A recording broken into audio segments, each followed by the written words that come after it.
Brainy guys, कल की तैयारी आज से। नमस्कार दोस्तों, मेरा नाम है निखिल दुबे और मैं आपका ब्रेनियक आईएएस में स्वागत करता हूं। तो आज के लेक्चर में हम टॉपिक लाए हैं मॉडल कोड ऑफ कंडक्ट, चुनावी आदर्श आचार संहिता।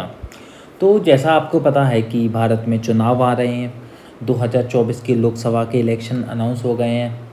तो चुनाव क्या है? चुनाव प्रक्रिया है जिससे जनता अपनी उम्मीदवारों को अपनी सरकार चुनती है जो उनकी भलाई के लिए काम कर सके। तो हाल ही में भारत में 2024 में होने वाले चुनावों का शेड्यूल अनाउंस कर दिया गया है और इसी के साथ चुनावी आदर्श आचार संहिता मॉडल कोड ऑफ कंडक्ट भी लागू हो गई है। तो ये मॉडल कोड ऑफ कंडक्ट क्या है? मॉडल कोड ऑफ कंडक्ट और चुनावी आदर्श आचार संहिता के अंतर्गत चुनाव से पहले राजनीतिक दलों एवं उनके उम्मीदवारों को रेगुलेट करने के जो नियम चुनाव आयोग जारी करता है उसको हम बोलते हैं चुनावी आदर्श आचार संहिता और मॉडल कोड ऑफ कंडक्ट। तो model code of conduct is a set of guidelines issued by the Election Commission of India for political parties and candidates to ensure free and fair elections. It includes rules regarding campaigning, speeches, polling booths, and more, aimed at maintaining a level playing fields during election. तो इसका उद्देश्य है कि भारत में स्वतंत्र और निष्पक्ष चुनाव कराए जा सकें व भारत के लोकतंत्र को मजबूत किया जा सके। तो अभी 2024 के चुनावों के लिए भारत के चीफ इलेक्शन कमिश्नर हैं श्री राजीव कुमार जी, जो भारत में होने वाले 2024 के लोकसभा के चुनावों का नेतृत्व करेंगे। बाकी दो इलेक्शन कमिश्नर्स हैं Gyanesh Kumar ji and doctor S Sandhu. तो देखते हैं इस मॉडल कोड ऑफ कंडक्ट को। तो ये मॉडल कोड ऑफ कंडक्ट कब लागू होती है? तो generally model code of conduct come into force from the date the election schedule is announced until the results are out. जिस दिन जो इलेक्शन के शेड्यूल है अनाउंस हो जाता है उस दिन ये आचार संहिता लागू हो जाती है और वो तब तक लागू रहती है जब तक चुनाव के रिजल्ट हैं जो बाहर नहीं आ जाते। तो आपने सुना होगा कि चुनावी की आचार संहिता के टाइम जो लोग होते हैं जिनके पास हथियार होते हैं, मतलब लाइसेंस्ड वेपन्स कैरी करते हैं, जैसे काफ़ी आपने देखा होगा कि जो एक्स आर्मी मैन हैं they usually have licensed weapons. तो इस आचार संहिता के समय ये जो लाइसेंस्ड वेपन्स होते हैं उनको पुलिस थाने में जमा करा दिए जाते हैं। There are some dos and don'ts of this model code of conduct. जैसे कि जब ये आचार संहिता लागू हो जाती है तो जो गवर्नमेंट है वो जो इलेक्शन से जुड़े हुए अधिकारियों को ना तो ट्रांसफ़र कर सकती है और ना नए अधिकारियों को अपॉइंट कर सकती है once this model code of conduct came into force without the approval of Election Commission. और जो सरकारी व्हीकल्स जो नेताओं को, मंत्रियों को वो सरकार प्रोवाइड करती है तो वो इन सरकारी वाहनों का आचार संहिता लागू होने के बाद इस्तेमाल नहीं कर सकते except chief minister and prime minister. और जो मिनिस्टर्स हैं रूलिंग पार्टी के, वो जो ऑफिशियल वर्क है उसको जो चुनावी काम से जोड़ नहीं सकते और जो गवर्नमेंट मशीनरी है वो उसको अपने चुनावी कार्यक्रमों में और चुनावी कामों में उसका इस्तेमाल नहीं कर सकते हैं। और जो पार्टी है it must avoid advertising at the cost of public exchequer और using official mass media for publicity on achievements to improve chances of victory in elections. और जो पार्टी इन पावर है वो जो पब्लिक एक्सचेकर के कॉस्ट पे, जो सरकारी खजाने के पे अपना जो एडवर्टाइजमेंट है और चुनावी प्रचार नहीं कर सकती है। और जो ऑफिशियल मास मीडिया है उसके ज़रिए अपना चुनावी प्रचार नहीं कर सकती जिससे वो अपनी छवि को सुधार सकें इलेक्शन में एक बार जब ये आचार संहिता लागू हो जाती है। और once this model code of conduct is announced no new policies और प्रोग्राम्स और any financial grants can be announced by the government. मतलब एक बार जब ये आचार संहिता लागू हो जाती है उसके बाद सरकार कोई नई पॉलिसीज़ को अनाउंस नहीं कर सकती, कोई नए प्रोग्राम्स को अनाउंस नहीं कर सकती और किसी भी तरह का जो फाइनेंशियल ग्रांट है उसको अनाउंस नहीं कर सकती है जिससे वो वोटर्स को अपनी तरफ आकर्षित कर सके। और जो उम्मीदवार रहते हैं उनको अपने इलेक्शन मैनिफेस्टो में कुछ भी ऐसा नहीं मेंशन कर सकते जो संविधान के प्रिंसिपल्स के आइडियल्स के खिलाफ हो। The election manifesto shall not contain anything against the ideals and the principles enshrined in the Constitution of India।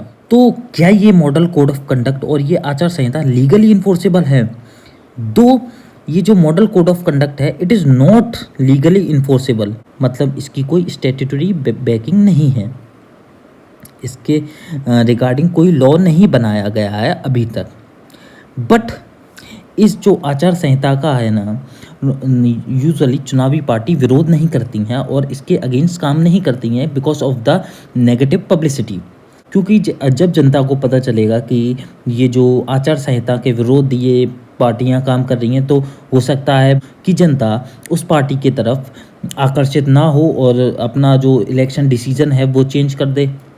But कुछ जो प्रोविजंस है जैसे आईपीसी 1860 के, CrPC 1973 and representation of people act 1951, उसके थ्रू ये जो आचार संहिता के कुछ नियम को लीगली इन्फोर्स कर सकते हैं by invoking these provisions like IPC 1860, CrPC 1973 and ROPN 1951।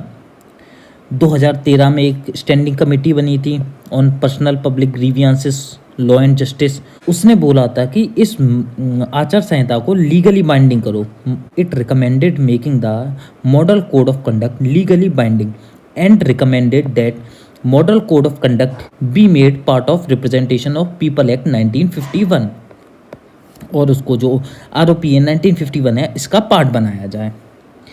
लेकिन जो इलेक्शन कमीशन है वो इसके अगेंस्ट था इसको लीगली बाइंडिंग करने को, क्योंकि जो इलेक्शन कमीशन का कहना है कि जनरली इलेक्शन 40 से 45 दिन में ख़त्म हो जाती हैं और जुडिशियल प्रोसीडिंग्स को अगर ये लीगली इन्फोर्सेबल होगा वो बहुत लंबा समय देगी, जिससे जो इलेक्शन है वो डिले भी हो सकते हैं। तो therefore it is not feasible to make it enforceable by the law. आचार संहिता के कुछ क्रिटिसिज्म भी हैं। पहला है कि इट इज़ नॉट इन्फोर्सेबल, जैसा हम पढ़ रहे थे कि lack of enforceability of model code of conduct. Critics argue that model code of conduct lacks teeth, as it often relies on voluntary compliance rather than enforceable regulations.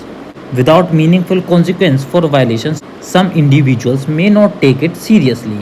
बोला है कि अगर ये इन्फोर्सेबल नहीं रहेगी तो लोग इसको सीरियसली नहीं लेंगे, क्योंकि इसके कोई कॉन्सिक्वेंस नहीं है कि अगर लोग उसको वायलेट करेंगे, कोई पॉलिटिकल पार्टी इस मॉडल कोड ऑफ कंडक्ट को वायलेट करेगी तो they will not face any consequence for violating this model code of conduct. और सेकंड क्रिटिसिज्म है कि एम्बिगिटी एंड सब्जेक्टिविटी है, जो प्रोविजंस हैं वो क्लियरली इंटरप्रेटेड और क्लियरली कोडिफाइड नहीं है, जिससे जो डिफरेंट इंडिविजुअल्स हैं उस और ऑर्गेनाइजेशंस हैं वो इसका अलग अलग मतलब निकालती है, leading to inconsistent applications and potential loopholes in this model code of conduct. Exclusionary nature है, जैसे कुछ क्रिटिक्स बोलते हैं कि कुछ डिसएडवांटेज ग्रुप हैं, जैसे कुछ छोटी पॉलिटिकल पार्टीज़ हैं या मार्जिनलाइज्ड कम्युनिटीज़ हैं, उस पर ये मॉडल कोड ऑफ कंडक्ट एक बर्डनसम रिक्वायरमेंट लगा देता है और उनकी जो एबिलिटी है वो इसको फुलफ़िल करने की नहीं है, जिससे वो इफ़ेक्टिवली इलेक्टोरल प्रोसेस में पार्टिसिपेट नहीं कर पाते हैं। और इनएडिक्वेट कवरेज है। क्रिटिक्स का कहना है कि this MCC not addresses all the relevant aspect of ethical conduct, leaving gaps or loopholes that could be exploited by individuals seeking to circumvent its principle। ये सारे एस्पेक्ट ऑफ एथिकल कंडक्ट को इसमें address नहीं किया गया है। Transparency नहीं है, अकाउंटेबिलिटी नहीं है, क्योंकि ये लीगली इन्फोर्सेबल नहीं है because of the insufficient mechanism for monitoring and enforcing compliances related to MCC. और इसको पॉलिटिकल वीपनाइजेशन की तरफ भी यूज़ किया जा सकता है। जैसे क्रिटिक्स का कहना है कि जो रूलिंग पॉलिटिकल पार्टी है वो अपने अपोनेंट्स को टारगेट कर सकती है through the model code of conduct. ये भी कहना है कि जो मॉडर्न चैलेंजेस हैं उसको एड्रेस करने में ये model code of conduct ineffective है। जैसे डिजिटल कैंपेन आजकल चल रही है कि लोग डिजिटली सोशल मीडिया प्लेटफॉर्म के थ्रू कैंपेन करते हैं फेक अकाउंट से। पॉलिटिकल पार्टी अपने ऑफिशियल अकाउंट से कैंपेन नहीं कर रही है, बट उनके काफ़ी फेक अकाउंट्स रहते हैं कैंडिडेट्स के काफ़ी फेक अकाउंट्स रहते हैं, पूरी उनके पास आईटी टीम रहती है, they are campaigning through these accounts. तो this model code of conduct does not addresses digital campaigning. Online जो मिस इन्फॉर्मेशन है उनको भी एड्रेस नहीं करती है। और foreign interference in the elections leaving a gap in regulation and oversights, उसको भी एड्रेस नहीं किया है कि जो बाहर से जो चुनावी प्रक्रिया है उसमें इंटरफेरेंस होता है। तो ये कुछ क्रिटिसिज्म थे मॉडल कोड ऑफ कंडक्ट के। आपने हाल ही में ये वर्ड सुना होगा, मूक अवधि और silent period before the election. तो ये साइलेंट पीरियड क्या होता है? It is a ban on political campaign prior to elections.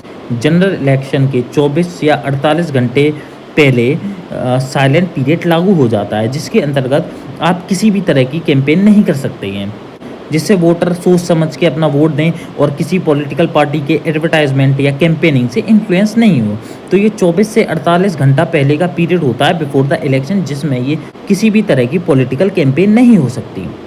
And this silence is generally legally enforced and in India it last for 24 to 48 hours before polling day and on polling day. तो आप ये silent period को भी समझ गए होंगे, I hope. तो दोस्तों, आई होप आपको मॉडल कोड ऑफ कंडक्ट से रिलेटेड सारी इन्फॉर्मेशन समझ आई होंगी, और इस टॉपिक के रिलेटेड अपनी क्वेरीज को आप कमेंट सेक्शन में बता सकते हैं। और thank you. This is today's lecture from Brainiac IAS। Keep supporting.